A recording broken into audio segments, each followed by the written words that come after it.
This morning I was in conversation with somebody who was really honest about her struggles to arrive at Easter peace and joy and alleluias. But she shared with me a mantra that's been grounding her in the midst of all of the heaviness of her life. It's by Kaylin Dion, and it says, "They say 1 day at a time, but there have been an awful lot of 1 hour at a times in those days, and 1 minute at a times in those hours. Whatever one you are working on right now, I'm proud of you." A mantra that carries with it beautiful insight about how it is that we come to things like growth and wholeness and wisdom and peace and even Easter.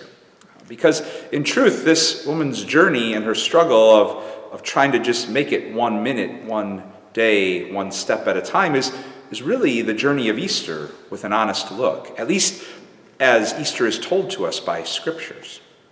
This past Sunday here at St. Luke's, we read from Mark's version of Easter, which actually ends with the good news of Easter paralyzing Mary Magdalene, Mary, the mother of James and Salome, with fear. They were told to go tell others, but they couldn't. They were overwhelmed by fear. It's something they had to sift their way through 1 day at a time, 1 step at a time. Just like Jesus' closest disciples, who ended up in response to Easter locking themselves in an upper room out of that same fear. Also something they had to sift through and move through 1 step at a time, 1 day at a time.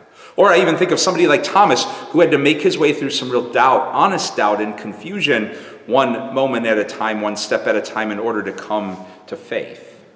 And in all of that is an Easter invitation for you and for me to pause and pray and reflect today on those smaller steps of our journeys. Those steps where we were dealing with doubt and struggle and all sorts of stumbling. And yet, to reflect on how it is, even in those smaller steps, we somehow found the grace to keep taking a step, 1 step at a time, until somehow we found ourselves and continue to find ourselves stepping out of tombs and into life that is eternally new. Easter peace and blessings to you all.